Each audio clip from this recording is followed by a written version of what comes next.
Hello everyone and welcome to this lecture on limit ranges. Kubernetes resource management. Kubernetes by default allows containers to run with unlimited compute resources. This means a container can utilize as much CPU and memory as the host machine allows. To regulate and restrict this, Kubernetes administrators or cluster operators use resource quotas. These quotas set limits on the amount of compute resources like CPU, time, memory and storage that can be consumed within a specific namespace. So this is for specific namespace that we use resource quotas.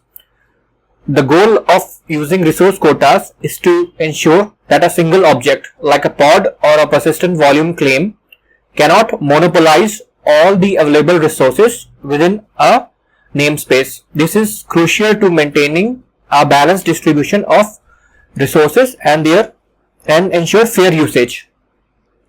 Introduction to limit range. So this was just previously was a recap of resource quotas. Now we'll come to limit range.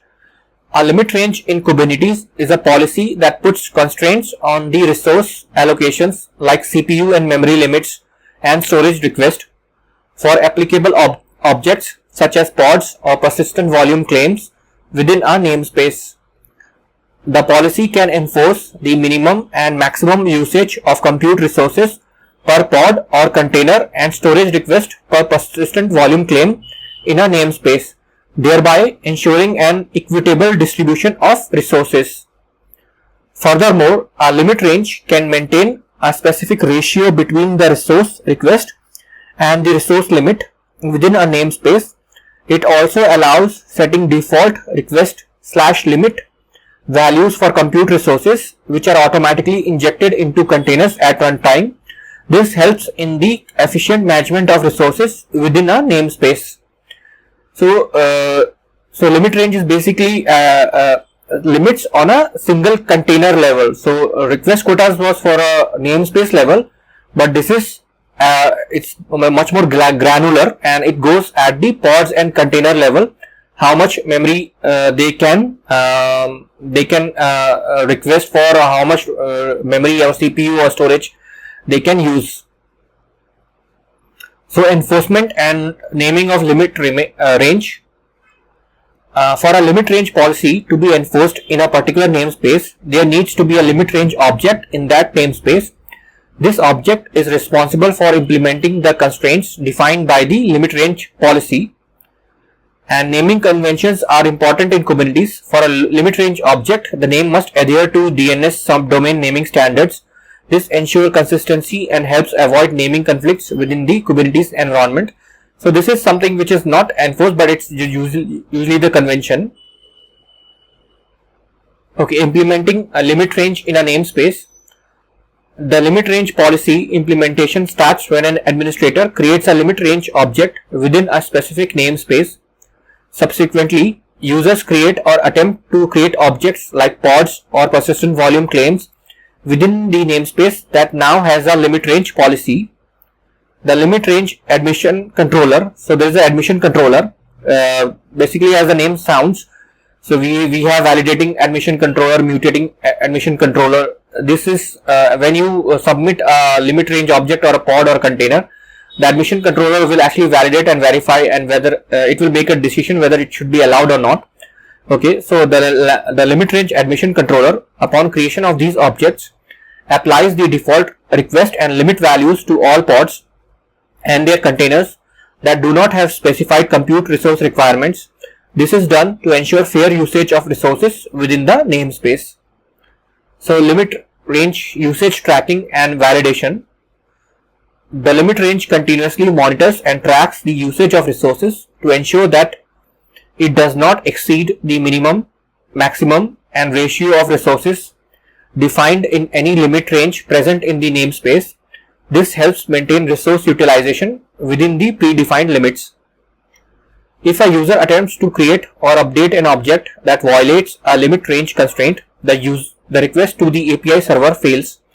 The user receives an HTTP status code 403 forbidden and a message explaining the violated constraint.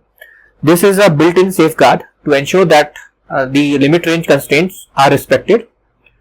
It is important to note that limit range validations occur only at the pod admission stage, not on running pods.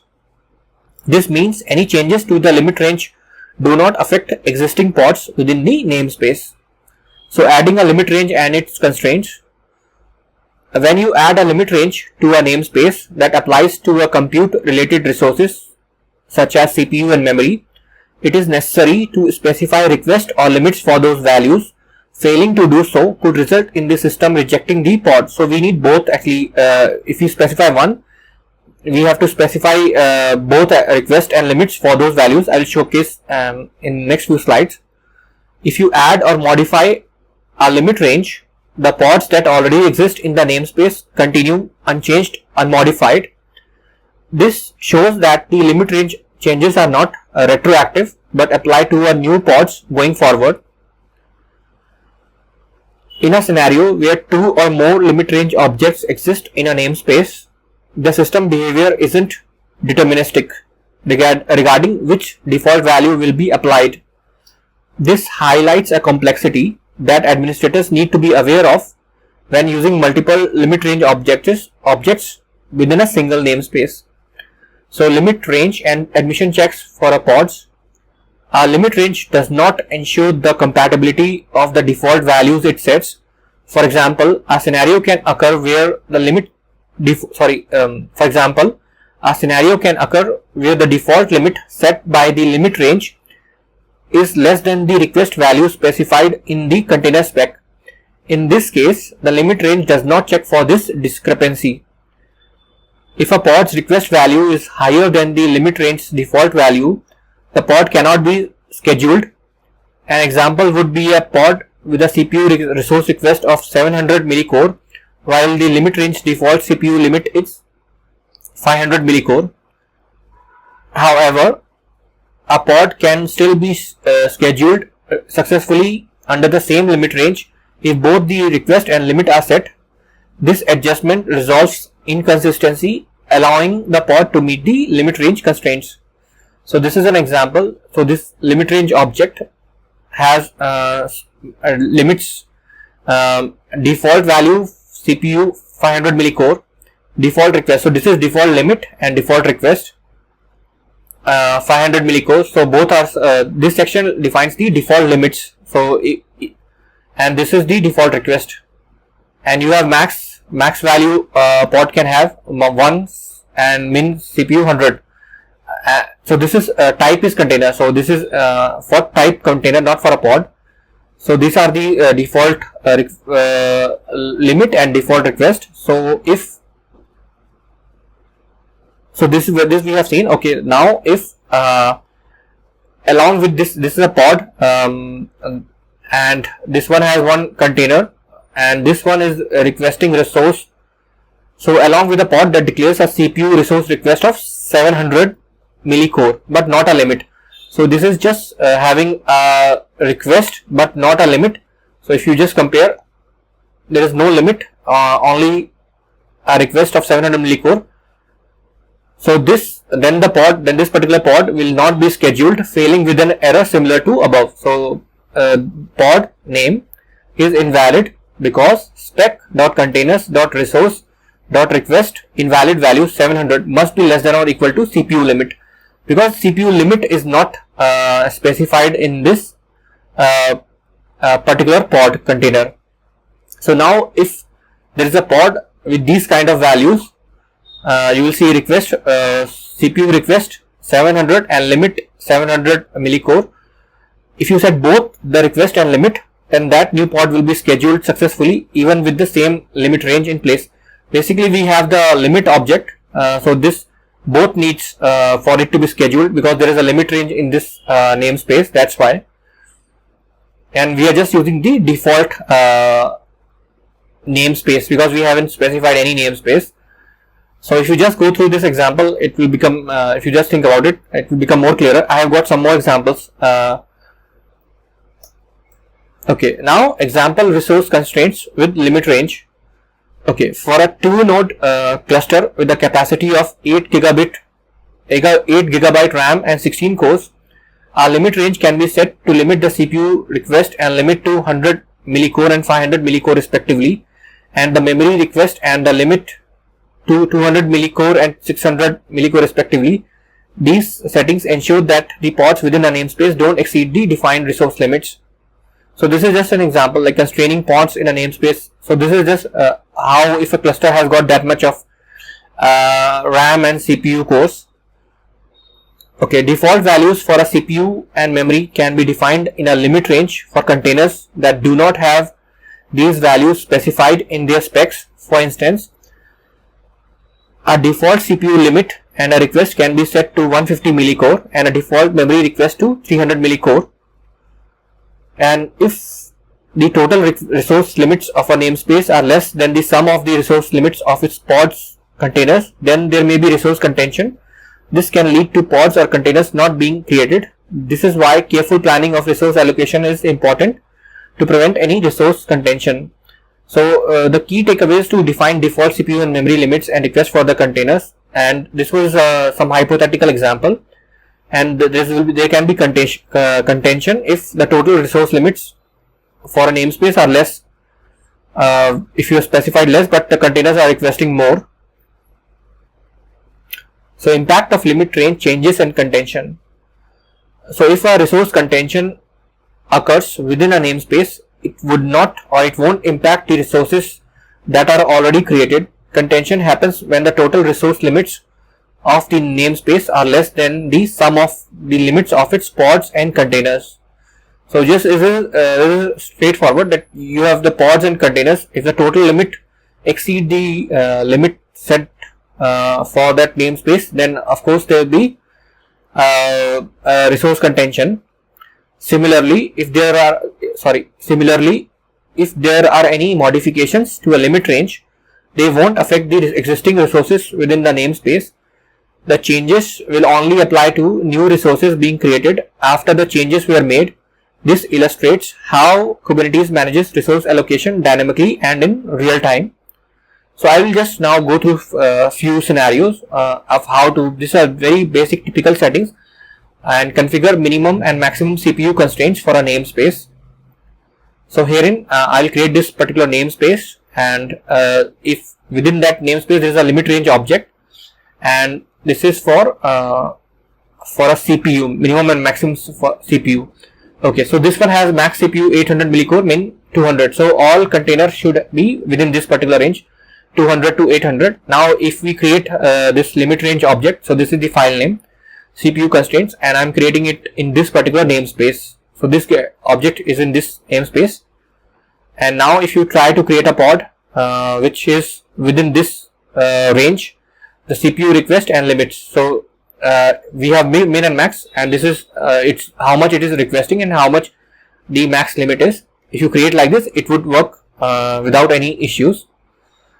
So after you create, if you do kubectl get pod YAML, so you will see being those CPU being allocated as requested. Now configure minimum and maximum memory constraints for a namespace. So this is for memory. So same thing, you have limits, max memory 1 gigabyte, minimum 500 millibyte, and then you have type container. You create this limit range object.